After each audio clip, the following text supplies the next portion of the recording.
Is it time to consider benching Breece Hall? All that and more in this episode of the Locked On Dynasty Football Podcast.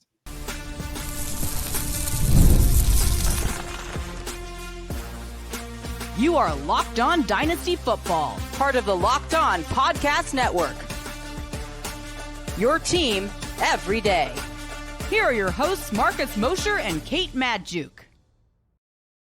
Welcome back to the Locked On Dynasty Football Podcast, part of the Locked On Podcast Network, your team every day. We'd like to thank you for making us your first listen of the day. Today's episode is brought to you by LinkedIn. LinkedIn Jobs helps you find the qualified candidates that you want to talk to faster. Post your job for free at linkedin.com/LockedOnNFL. Terms and conditions apply. Welcome back. I am your host, Marcus Mosher. You can follow me on Twitter at Marcus_Mosher. Joining me today, as always, is Kate Madjuk. You can follow her on Twitter at Kate Madjuk. You can also go check her out over at Yahoo. On today's show, we're going to be breaking down some of the biggest winners and losers coming out of Week 5. Usually, we like to start on a positive note, Kate, but let's actually start with the Jets, which they are kind of a disaster right now. The offense looked awful again this week against Minnesota in London. But I want to have a conversation about Breece Hall. 9 carries for 23 yards. His yards per carry actually went up this week, which is terrifying. Only caught 3 passes for 14 yards in the receiving game. Kate, going into Monday Night Football, how many running backs in the league do you think have more rushing yards than Breece Hall this season? I think it's probably a lot. Please give me the number. I don't want to over guesstimate, but I would say 25. 33 running backs have more Oh rushing yards no. than Breece Hall this year. In terms of yards per carry, Breece Hall is at the very, very bottom of the list, right next to somebody named Ezekiel Elliott. In terms of success rate, he's right at the bottom of this list as well. This is back-to-back bad games from Breece Hall where he hasn't even totaled 25 rushing yards. What do you do with him in your dynasty leagues? I think you have to hold. I don't think there's any way you can possibly conceive of selling low at this point, because I think when you do sell low, you're going to be selling like low.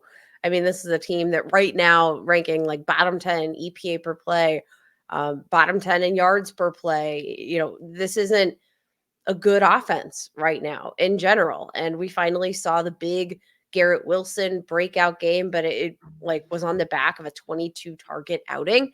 Like this is not a good offense. This is not a offense that I think is flowing in any way. This is not a offense that is getting creative. I mean, this is a team that ranks bottom 5 in scoring drive percentage. Nothing looks easy here for the New York Jets. So I think what you have to do is hold until there's some kind of big game.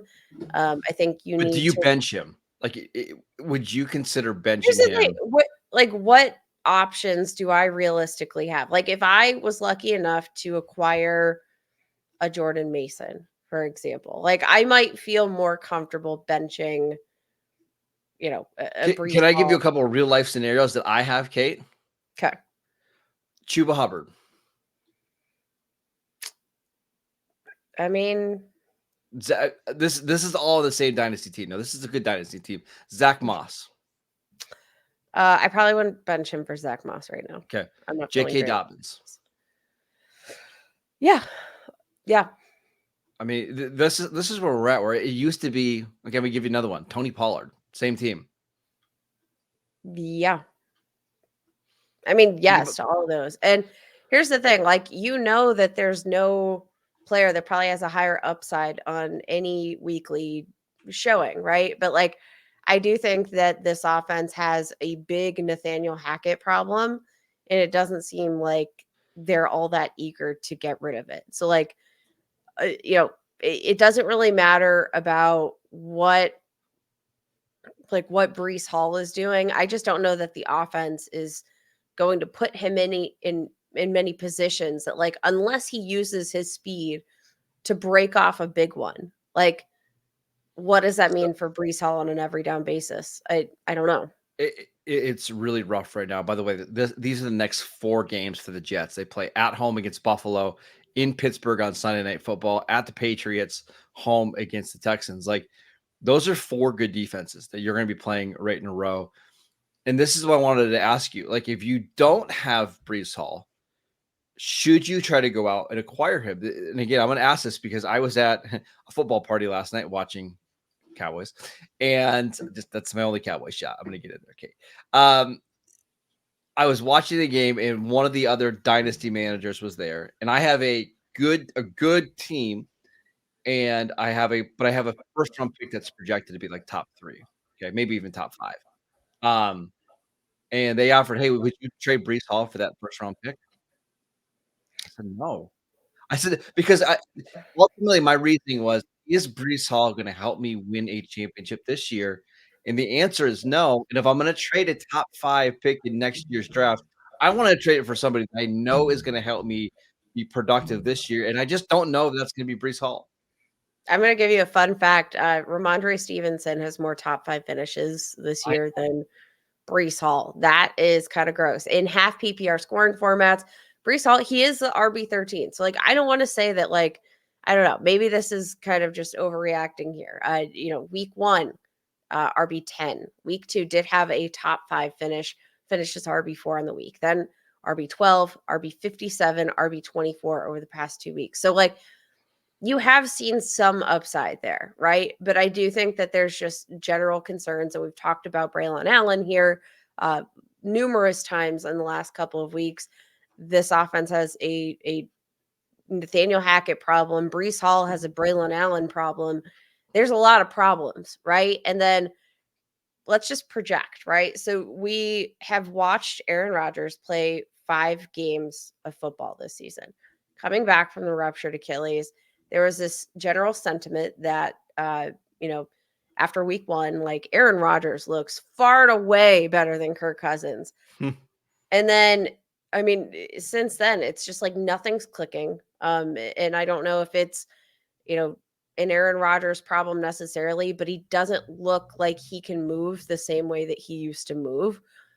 He definitely looks like he's probably better than I would envision most 40-year-old quarterbacks. But I mean, like, how high is that bar that we're setting for a 40-year-old quarterback?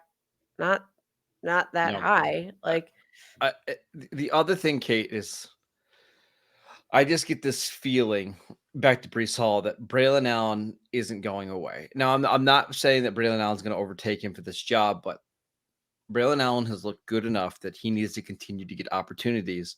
And even if this offense starts to get better, I don't know if that's going to mean that Breece Hall is all of a sudden going to become super fantasy relevant again, because I do think Braylon Allen's going to get his touches. So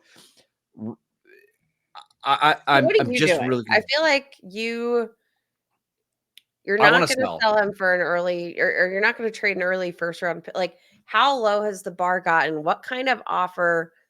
What is the earliest pick right now that you would be willing to trade for a Breece Hall in Dynasty? Because I did I probably would just hold out. But my thing is, if I am in another owner, like if you're looking at this as a potential buy low opportunity, I'm not. Like, I'm not buying low on Breece Hall, just because I don't trust this offense in the short term. I don't trust this offense in the long term, like in 2025, when Aaron Rodgers is probably gone, or even if he comes back. Like, another year older Aaron Rodgers doesn't appeal to me at all.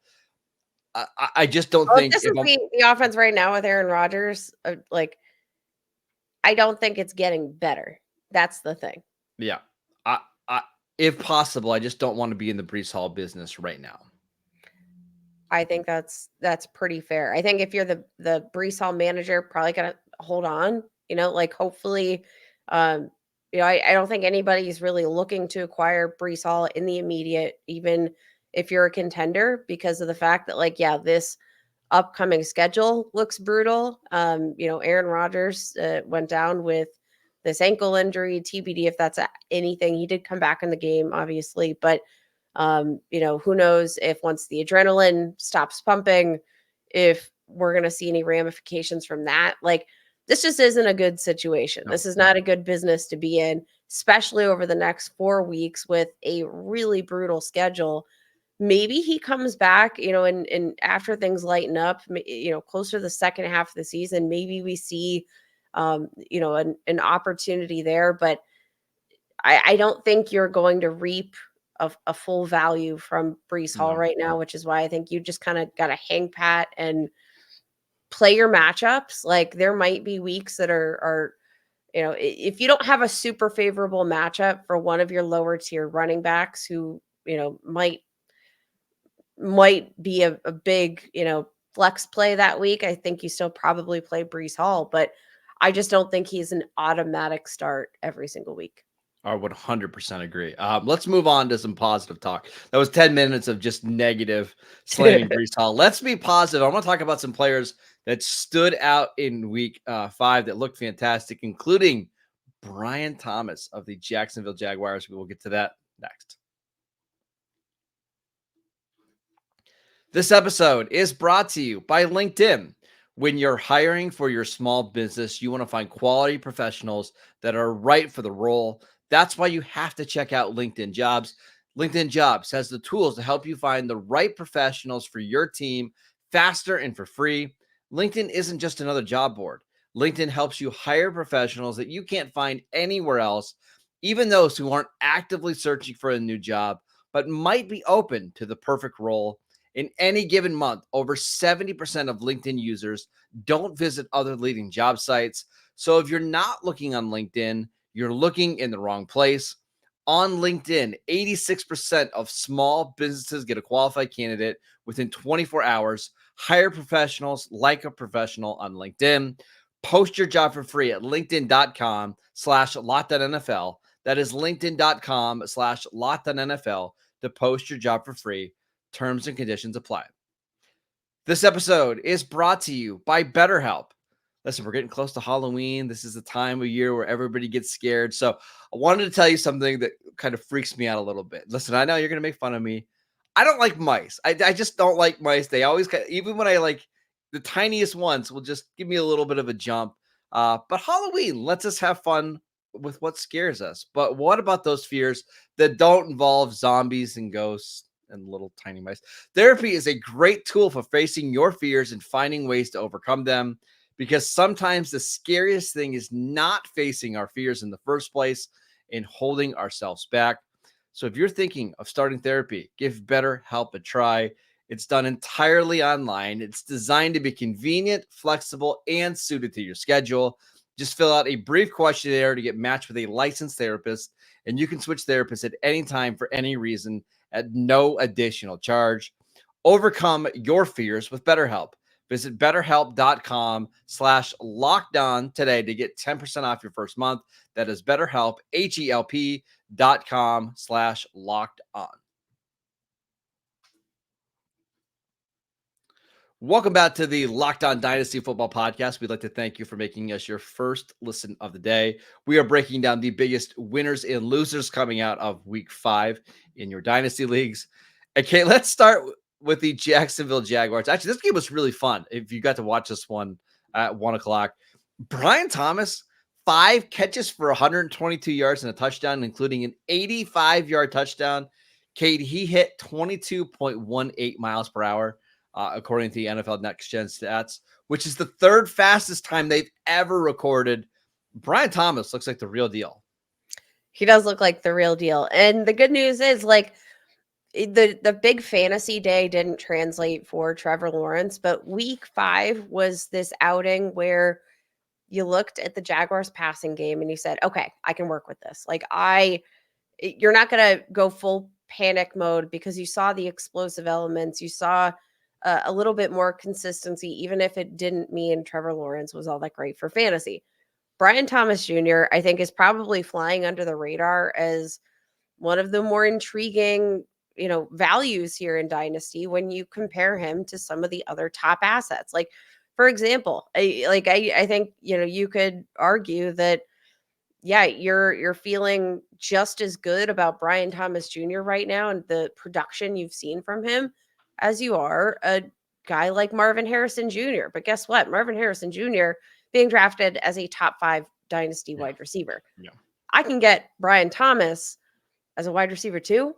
And I'm getting probably with that kind of game breaking speed, with the usage that we're seeing, like he's automatically stepped into this wide receiver one role. He's got, like weekly wide receiver one upside. And I think his floor is probably safer than we gave him credit for when we were kind of scoping the situation out here early on in our ranks.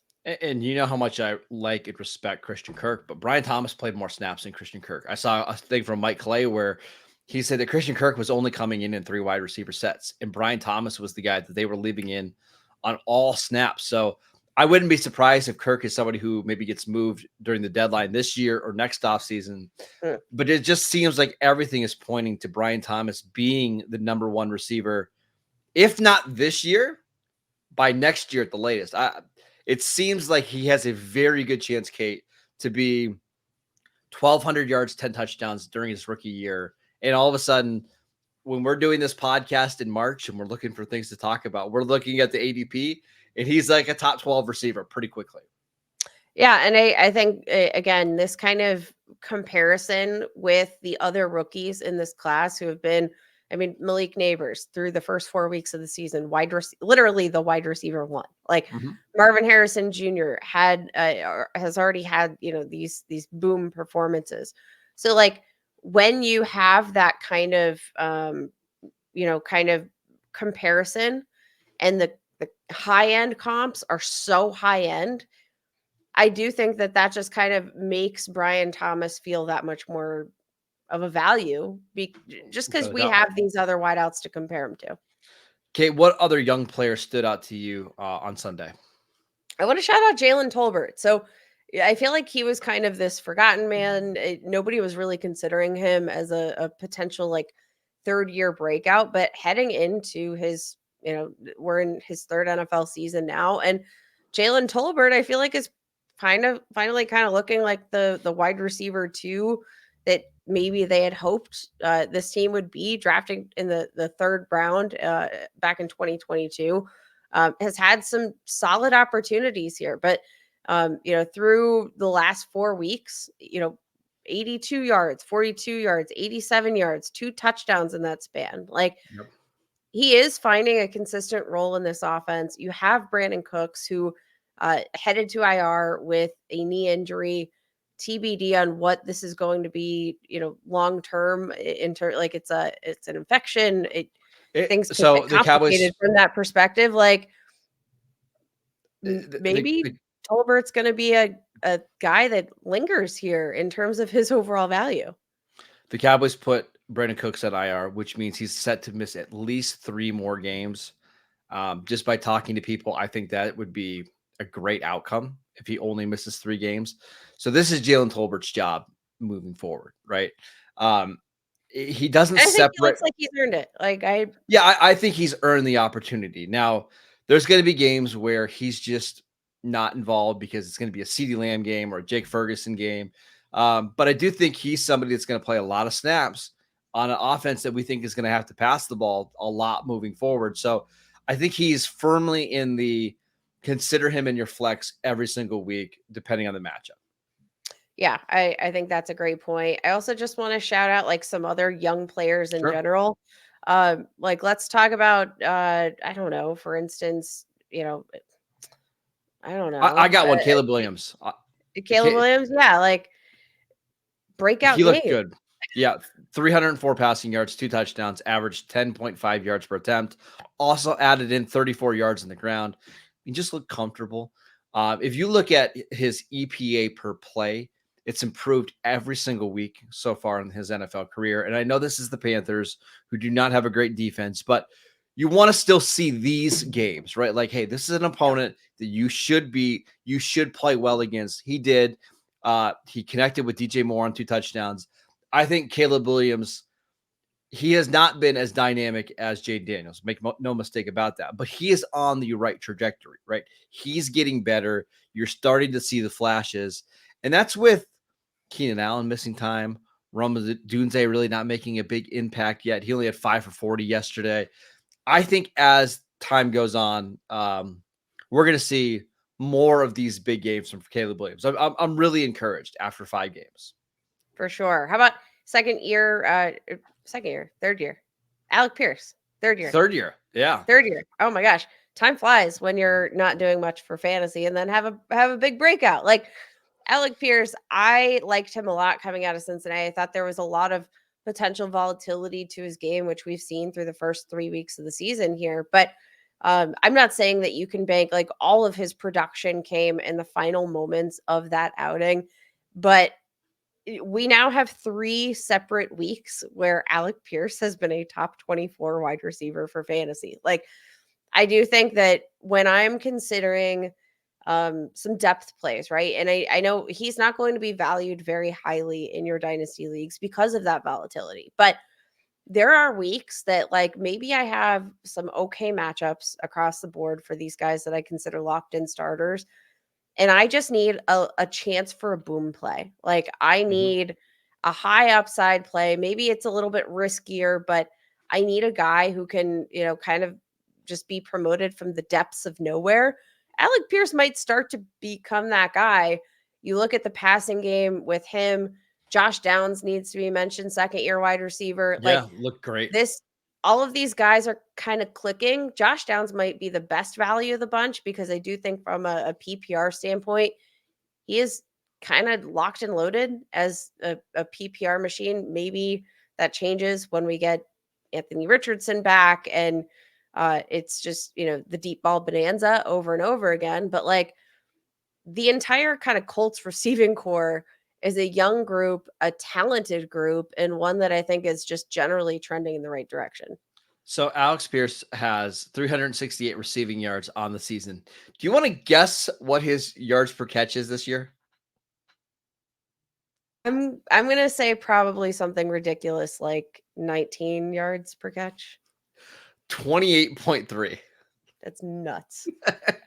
Like I said, it's not going to be a smooth ride, but I do think like it's not. I mean, but the thing is, it should be because he is really talented. Like he's 6'3", 215 pounds, and can run. He's basically like the great value brand Brian Thomas. I just would like to see the Colts take some more shots down the field to him because he's a good player. Like utilize him, and with Anthony Richardson and Joe Flacco, like those are 2 quarterbacks that love throwing the ball down the field. Why shouldn't Alex Pierce get like 5 targets a game and just let him go? Right. And like Josh Downs probably going to be like the PPR guy, Correct. the safer floor guy. But Alec Pierce, I do think like for a dynasty manager who's contending and just kind of wants one of these guys that you can throw into your flex and might have, top 10 in the realm of possibility, weirdly enough, like he's not going to be a guy you're looking for kind of safety, but this is still the kind of the ways that he's finding success right now are the ways he's always found success. He's always been a great deep ball receiver. He's always been good in that particular realm. He is this big bodied guy, can make his way down the field, not going to run like the most diverse route tree. Like he's more of a one trick pony than, what you're going to get from most stable assets. But again, kind of looking at some of these young guys, I'm encouraged. Okay, I want to go back and talk about the Jacksonville Jaguars because as great as Brian Thomas looked in this game, Travis Etienne struggled. Let's talk about what's going on in Jacksonville with him next. This episode is brought to you by FanDuel. Hey, NFL fans, you can start the season with a big return on FanDuel, America's #1 sportsbook. So when you get a hunch in the middle of a game, you can check out the latest stats, view live play-by-play, and so much more on the same page where you place your bets. You can get started with $200 in bonus bets guaranteed when you place your first $5 bet. So make a bet on tonight's Monday Night Football game between the Saints and the Chiefs. I think the Saints are going to win outright. So you can bet on them, but you want to bet on the spread. And then once you make that bet, you're going to get your $200 in bonus bets. I love the futures markets. I love betting on who I think is going to win the divisions, who's going to make the playoffs, who's going to win the Offensive Rookie of the Year award, which I believe Jaden Daniels is minus 200 right now. I'm shocked that those odds aren't even better. But go check out the entire futures market over on FanDuel. That is FanDuel.com, America's #1 sportsbook. Welcome back to the Locked On Dynasty Football Podcast. We'd like to thank you for making us your first listen today. For your second listen, go check out the new Locked On NFL Now with 2 shows every single day. First, the Madman Tyler Rowland kicks you off in the morning with a double shot of NFL espresso. Then stop by the barbershop with Tony Wiggins for some real NFL talk. Find Locked On NFL on YouTube or wherever you listen to your podcast. All right, Kate, I want to ask you about Travis Etienne because this was another game in which Tanks Bigsby just looked better. Travis Etienne, 6 for 17 on the ground, did add in 6 for 43 in the passing game. So in PPR leagues, he saved you there. But Tank Bigsby, 13 for 101 and 2 touchdowns, also caught 1 pass for 28 yards. If you didn't know anything, you went into this game, you would think that Tank Bigsby was the first round pick that just got a contract extension. But that's not the case. And are you starting to panic here with Etienne? I am a little worried. I mean, this literally kind of reminds me of the situation that is going on with the New York Jets. We talked about Braylon Allen, the concerns for Breece Hall. Travis Etienne has that. So he was not drafted as a top, 3 Dynasty RB, but he is like a top 10 Dynasty RB in most circles here. It's getting harder to ignore the presence. And I think people are probably, not quite as anxious about this situation, just given the fact that, there were high expectations here. But I mean, Tank Bigsby emerging as a pretty wild post-hype sleeper here. Over the past 2 weeks, 20 total carries, 190 rushing yards, averaging 9.5 yards per carry. 9.5 yards per carry. 60% missed forced tackle rate on rush attempts, 8.05 yards after contact per attempt. Almost all of those marks, double what Travis Etienne is producing here. He's seen more carries inside the red zone. He's seen 100% of the team's carries at the running back position inside the 5-yard line. It might be time to panic because I think right now, Tank Bigsby is just looking like the better running back. And, right now, Doug Peterson probably coaching for his job rest of season with how they started this campaign out. There's a lot to like about Tank Bigsby. And even if he doesn't leave the backfield in carries every single week, it's looking more and more like Travis Etienne is the complementary asset in this backfield and not the guy. So ideally, I would like to see Travis Etienne get traded because I do think in the right offense, he can explode because he is a talented running back. I don't think it's on this Jacksonville team, and I don't think it's just like the Breece Hall thing, but this is way worse. Once you see another running back succeed in the same offense in the same environment, it's hard to suddenly put that guy back on the bench. Tank Bigsby is good, and he might just be a better fit. He's younger. He gives them some playmaking. I got to believe, Kate, at the very least, this is going to be a split backfield moving forward. And one of the appeals about Travis Etienne over the last couple of years was nobody else was getting touches, right? Like he would play almost 100% of the snaps. If he's not doing that and he's not being as efficient as he was in previous seasons, we're talking about somebody that you can bench week in and week out. I think it's going to get better. He is still being used a lot in the passing game. Again, 7 targets in this one. So he's saving you there. But the days of him being like somebody that we rank as a top 10 weekly running back, I don't want to say they're over, but they're not coming back anytime soon.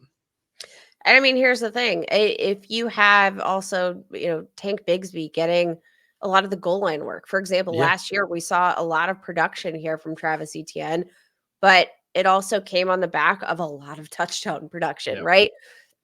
Travis Etienne seems to be losing a little bit of a market share in that role, and it's translated to the fantasy stats. He has yet to finish as higher than RB21 yet this season through the first 5 weeks of the year. And that's kind of, before we're seeing this, what feels like changing of the guard at, the first and second down market share. I don't feel good about this. Maybe Travis Etienne does get kind of a second shot at another team. Like, for instance, You send him to the Dallas Cowboys, although it probably doesn't, Rico Dowdle coming off a breakout game. Maybe they're not I gonna think Etienne would it, be so clearly their most talented running back. And yeah. Mike McCarthy really doesn't like to use running back by committee. So, like, yes, that's an example. There are also other teams out there that I think could use him and his speed and be more effective, but I don't know if it gets done. I don't know if it gets done, but I do think if he doesn't move ahead of the trade deadline, We're in a bad Etienne spot. needs to be, considered more of a flex play, more of a matchup dependent asset. And I mean, again, with this kind of usage that we're seeing, Tank Bigsby needs to be in the conversation every single week.